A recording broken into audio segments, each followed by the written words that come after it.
Hi అందరికీ, నేను మీ Shankar MSR real estate నుంచి. ఈరోజు మనం చాలామంది ల్యాండ్ ఇన్వెస్ట్మెంట్ చేసే వాళ్ళు మిస్ అయ్యే ఒక ముఖ్యమైన విషయం గురించి మాట్లాడదామండి. అదేమిటంటే ఓపెన్ ఫ్లాట్ కొనుగోలు చేసే సమయంలో దాగి ఉండే ఖర్చులు. అయితే మనం ఫ్లాట్ రేటు మాత్రమే విన్నప్పుడు చాలా చౌకగా అనిపిస్తుందండి, కానీ registration fee, stamp duty, survey ఛార్జీలు ఇవన్నీ కలిపితే మొత్తం ఖర్చు 7 to 10% వరకు పెరిగిపోతుంది.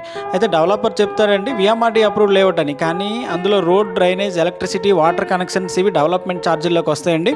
కొన్నిసార్లు వీటిని విడిగా కూడా అడుగుతారు, కాబట్టి ముందుగానే క్లియర్గా అడగండి. లీగల్ వెరిఫికేషన్ కూడా చాలా ముఖ్యమండి. అందుకోసం లాయర్ ఫీజు, ఎన్కంబరెన్స్ సర్టిఫికేట్ కూడా తీసుకోవడం అండ్ సర్వే రిపోర్ట్, ఇవన్నీ చిన్న ఖర్చులు కనిపించినా మొత్తం చూస్తే పెద్ద మొత్తం అవుతుంది.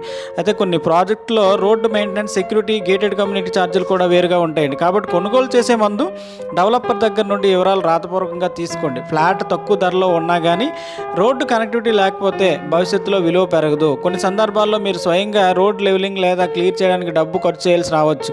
అయితే కొనుగోలు తర్వాత ప్రాపర్టీ ట్యాక్స్, సర్వే అప్డేట్ ఖర్చులు కూడా ఉండవచ్చు. ఇవి మనం ముందుగా అంచనా వేయకపోతే తర్వాత బరువుగా అనిపిస్తాయి.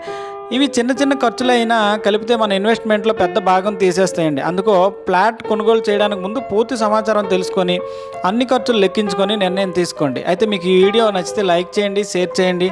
ఇంకా రియల్ ఎస్టేట్ టిప్స్ కోసం మా ఎంఎస్ఆర్ రియల్ ఎస్టేట్ యూట్యూబ్ ఛానల్ని సబ్స్క్రైబ్ చేయడం మాత్రం మర్చిపోవద్దు. మళ్ళీ కలుద్దాం మరో ఇంట్రెస్టింగ్ వీడియోలో. Thank you all of you. ధన్యవాదాలు.